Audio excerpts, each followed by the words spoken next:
Hello 10th class. आज हम करेंगे हमारी ज्योग्राफी की मैराथन, यानी कि हमारे ज्योग्राफी के सारे चैप्टर्स एक ही वीडियो में कंप्लीट। चलिए स्टार्ट करते हैं बिना किसी देरी के। और चैप्टर समरी, सारे चैप्टर की समरी आपको इस वीडियो में मिल जाएगी। सबसे पहला चैप्टर आप लोगों का रिसोर्सेज एंड डेवलपमेंट है। रिसोर्सेज एंड डेवलपमेंट क्या होता है ये हम ऑलरेडी पढ़ चुके हैं। क्या रिसोर्सेज होता है, क्या क्या डेवलपमेंट उनसे रिलेटेड की जाती है। इस पूरे चैप्टर में आप रिसोर्सेज के बारे में ही पढ़ोगे और उनकी डेवलपमेंट के बारे में ही पढ़ोगे। ठीक है, सबसे पहले आपका मीनिंग ऑफ रिसोर्सेज। रिसोर्सेज होते क्या? Anything that satisfies human need. कोई भी ऐसी चीज जो ह्यूमन नीड्स को सेटिस्फाई करती है हम उसको क्या बोल देते हैं? हम उसको रिसोर्सेज बोल देते हैं। टाइप्स ऑफ रिसोर्सेज, कितने टाइप के रिसोर्सेज होते हैं देखिए। सबसे पहला आपका आता है नेचुरल रिसोर्स। नेचुरल रिसोर्स जो हमें नेचर से मिलते हैं, यानी कि soil, mineral, water and forest. दूसरा आपका human made resources. Human made resources क्या होते हैं? बिल्डिंग्स होती है, यानी कि जो ह्यूमन बनाते हैं। अब ह्यूमन बना रहे हैं तो इसका हम लोग बना रहे हैं बिल्डिंग्स को, हम लोग बना रहे हैं रोड्स को, तो वो क्या, वो हमारी सुविधा के लिए भी यूज हो रहे हैं, वो हमारी नीड्स को सेटिस्फाई कर रहे हैं ना, तो वो क्या हुए? वो ह्यूमन मेड रिसोर्सेज है। ठीक है। Biotic and abiotic resources, non renewable and renewable resources. Biotic और अबायोटिक आपको पता है। बायोटिक क्या होता है, अबायोटिक क्या होता है? बहुत सिंपल सा। रिन्यूएबल नॉन रिन्यूएबल आपको पता है, लेकिन स्टिल रिन्यूएबल नॉन रिन्यूएबल कौन से होते हैं? जो दोबारा नहीं आते। रिन्यूएबल कौन से होते हैं? जो दोबारा आ जाते हैं, यानी कि कोल एंड पेट्रोलियम क्या है? नॉन रिन्यूएबल रिसोर्सेज है। रिन्यूएबल का एग्जांपल आप लोगों ने नीचे दोगे जो दोबारा से जल्दी से आ जाए। बताओ क्या वाटर रिन्यूएबल है? क्या वाटर रिन्यूएबल में आएगा कि नॉन रिन्यूएबल में आएगा? तो जरूर कमेंट करना। ठीक है, अब आता है नेक्स्ट टॉपिक पे, जो कि आपका डेवलपमेंट ऑफ रिसोर्सेज। अब डेवलपमेंट ऑफ रिसोर्सेज क्या है? क्यों हमें डेवलपमेंट करें रिसोर्सेज की? देखो, डिपेंड ऑन टेक्नोलॉजी। सबसे पहले डेवलपमेंट करनी क्यों है?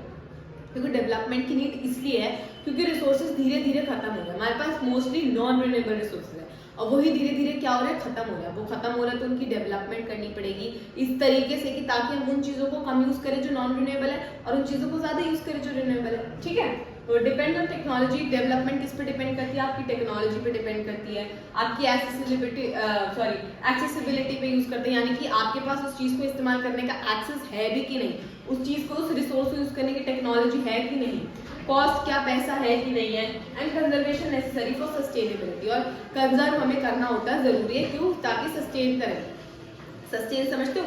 नेक्स्ट जनरेशन के लिए भी रिसोर्सेज बचाए। ठीक है, अब आज resource planning in India. India में कैसी रिसोर्स प्लानिंग होती है? Land, water, forests, minerals, human resources, mapped and manage, यानी कि आपके जितने भी ये सब हैं इन सबको क्या बोलोगे आप? Emphasizes on the balance development. इन सब चीजों से रिलेटेड हम लोग डेवलपमेंट करते हैं, इन वाले सब स्पेस में हम लोग डेवलपमेंट करते हैं एंड ये बैलेंस डेवलपमेंट रहती है। ठीक है, इसका बैलेंस डेवलपमेंट से आप क्या समझते हो?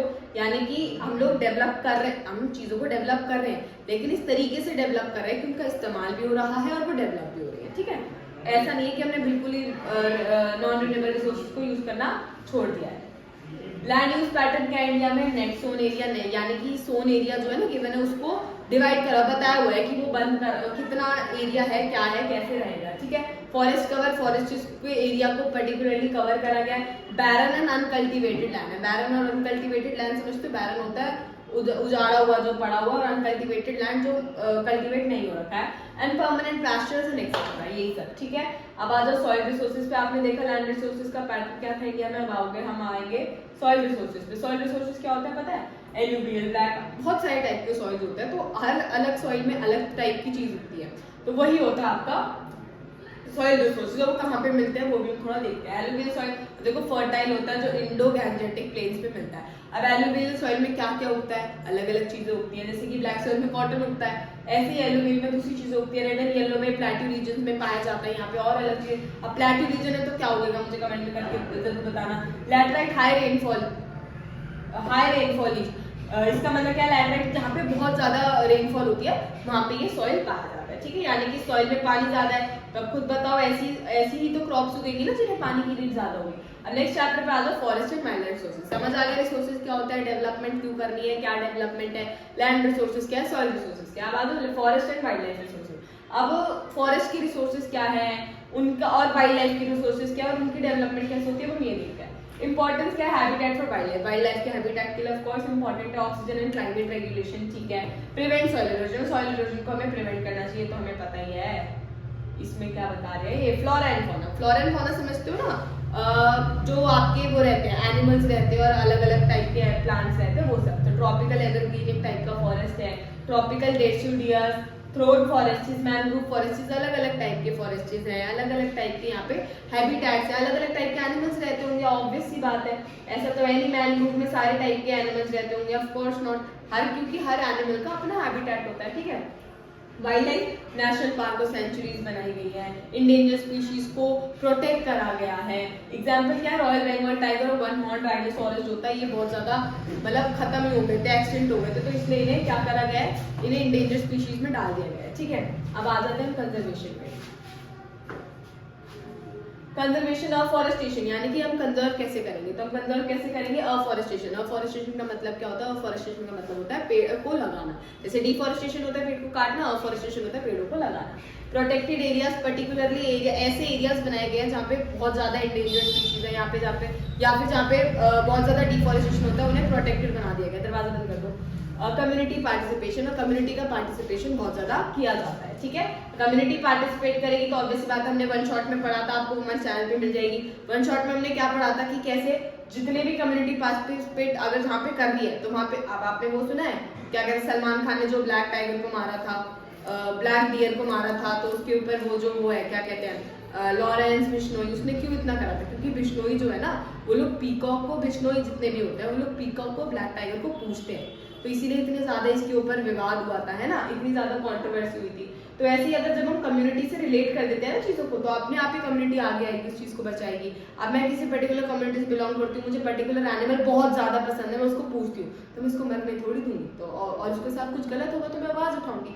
वही होता है कम्युनिटी का पार्टिसिपेशन। ठीक है, अब आ जाओ नेक्स्ट चैप्टर पे, वाटर रिसोर्स। वाटर के क्या क्या रिसोर्स होते हैं, important, essential for life, agriculture, industry.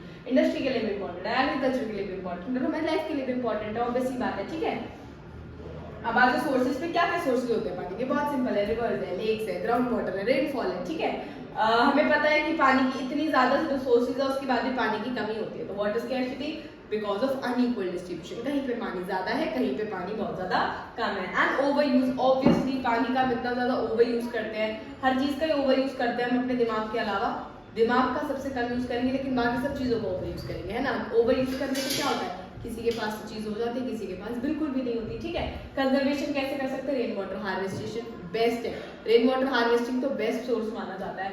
Water shade management कर लीजिए और ड्रिप एंड स्प्रिंकलर इरिगेशन कर लीजिए, इंस्टेड कि आप लोग बहुत सारा पानी खेतों में एक साथ दो, तो वो ड्रिप वाला जो होता है ना जिसमें थोड़ी देर में पानी निकलता रहता है, वो वाला सिस्टम। ठीक है, डैम्स बेनिफिट्स एंड प्रॉब्लम्स। जब डैम्स होते हैं ऑब्वियसली अच्छे हैं, लेकिन कुछ प्रॉब्लम भी हो जाते हैं, कुछ नहीं प्रॉब्लम भी होती। देखो बेनिफिट्स क्या है, इरिगेशन के लिए अच्छा और हाइड्रो इलेक्ट्रिसिटी के लिए अच्छा है, लेकिन प्रॉब्लम आप देखोगे तो डिस्प्लेसमेंट हो जाती है लोगों की, बहुत ज्यादा सबमर्जेंस हो जाता है। ऐसा क्यों होता है, क्योंकि जहाँ पे डैम था पहले लेक था, पूरे सबको पानी मिल रहा था जहाँ जहाँ पे लेक था, लेकिन अगर बीच में डैम लगा दिया गया है तो उसके पीछे वालों को तो पानी नहीं मिलेगा, उसके आगे वालों को ही मिलेगा, और जो बहुत ज्यादा आगे लोग हैं उनको भी पानी नहीं मिलेगा, वहां तक का तो फ्लो रुक जाएगा पानी का। तो इससे क्या होता है, लोग जो है ना डिस्प्लेस करने लग जाते हैं कि वहाँ पे पानी नहीं है, पानी तो एसेंशियल है लाइफ के लिए, अब पानी नहीं होगा तो वो कहाँ रहेंगे। ठीक है, ये वाली सब प्रॉब्लम्स यहाँ पे आ जाती है। चलिए अब हम आते हैं नेक्स्ट चैप्टर पे जो कि आपका एग्रीकल्चर। अब अभी हमने वाटर रिसोर्सेज पढ़ा, उसमें भी हमने देखा एग्रीकल्चर इंपॉर्टेंट है, क्या कहते हैं वाटर इंपॉर्टेंट है एग्रीकल्चर के लिए। तो हमने देखा एग्रीकल्चर बेसिकली क्या है, तो एग्रीकल्चर होता क्या है, फार्मिंग वगैरह। There are types of farming, कितने टाइप की फार्मिंग है, दो है, सबसिस्टेंस और कमर्शियल।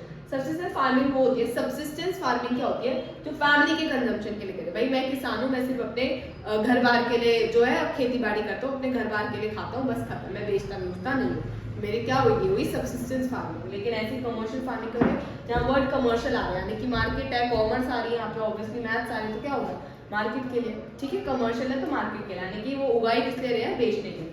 ठीक है, अब देखो अब सारी क्रॉप्स तो हर सीजन में नहीं उग सकती, तो क्रॉपिंग सीजन होते हैं, ऑब्वियसली होते हैं। अब देखो खारिफ क्रॉप कब उगती है, मॉनसून क्रॉप्स, यानी कि राइस और मेज, यानी कि मॉनसून में उगती है, कौन कौन सी, राइस और मेज। राबी कौन सी होती है, विंटर क्रॉप्स होती है, कौन कौन सी, वीट और बार्ली। ठीक है, ज़ैद जो होती है वो होती है शॉर्ट समर क्रॉप्स, यानी कि थोड़े टाइम के लिए लगती है, जैसे कि गोबर और fodder.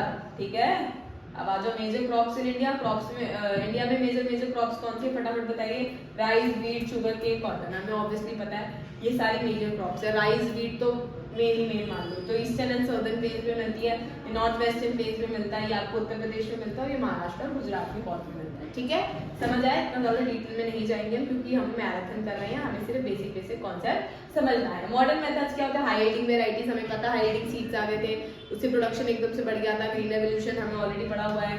Fertilisers and pesticides and mechanism, और नहीं भी पढ़ा तो नेक्स्ट क्लास में पढ़ लोगे।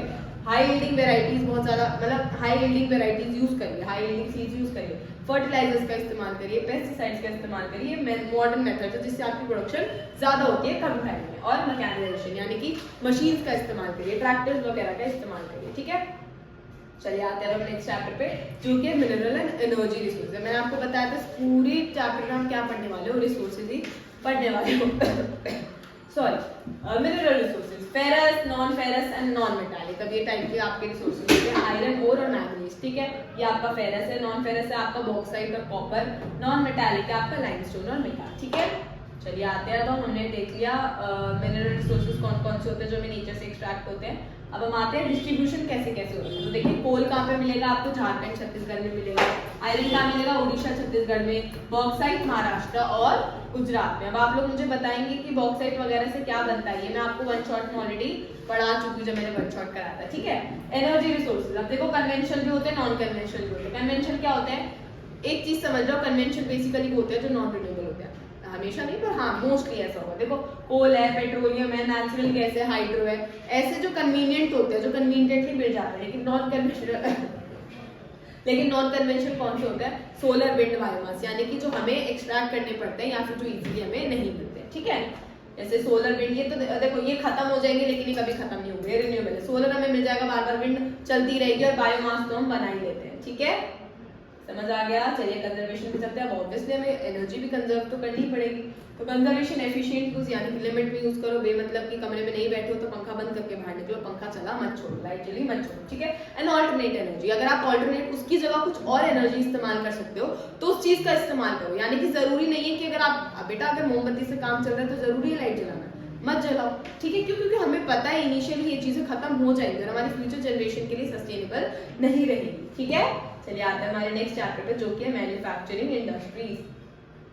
क्या इंपॉर्टेंस है मैन्युफैक्चरिंग इंडस्ट्रीज की। सबसे पहले एम्प्लॉयमेंट। मैन्युफैक्चरिंग इंडस्ट्रीज क्या करता है, एम्प्लॉयमेंट करता है, इकोनॉमिक ग्रोथ करता है और इंफ्रास्ट्रक्चर करता है, ठीक है। उसके बाद आप आओ टाइप्स पे, लार्ज स्केल। अब आ जाओ टाइप्स पे, अलग अलग टाइप्स के जो होते हैं वो देखते हैं। आपको पता है इकोनॉमिक ग्रोथ कैसे होती है, अब एम्प्लॉयमेंट होगी तो ऑब्वियसली इकोनॉमिक ग्रोथ होगी। उसके बाद इंफ्रास्ट्रक्चर तो आप लोग समझते ही हो। अब टाइप्स पर लार्ज स्केल, स्मॉल स्केल, यानी कि अलग अलग टाइप की जो है ना आपकी इंडस्ट्रीज होती है। लार्ज स्केल इंडस्ट्री होती है, स्मॉल स्केल इंडस्ट्रीज होती है, एग्रो बेस्ड इंडस्ट्रीज। मैंने पढ़ाया था वन शॉट में लार्ज स्केल और स्मॉल स्केल में एक सिंपल सा डिफरेंस होता है, एक जो है 1 करोड़ से ऊपर की, एक जो है 1 करोड़ से नीचे की है, ठीक है।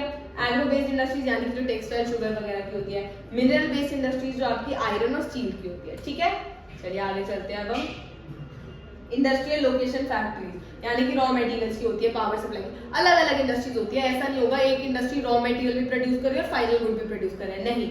कुछ इंडस्ट्री सिर्फ रॉ मटेरियल प्रोड्यूस करती है और कुछ इंडस्ट्री सिर्फ फाइनल प्रोडक्ट यूज करती है, प्रोड्यूस करती है, और उसके बीच में जो चेंज होती है उसकी भी अलग अलग इंडस्ट्रीज आपकी होती है, ठीक है। आपने देखा होगा पहले कॉटन जाती है, लेकिन उसी फैक्ट्री से कॉटन की टी शर्ट नहीं बनती। कॉटन की टी शर्ट आपको अलग फैक्ट्री से बन के मिलेगी, क्यों, क्योंकि उन लोगों का काम है सिर्फ कॉटन को कपड़े में बदलने का, ठीक है।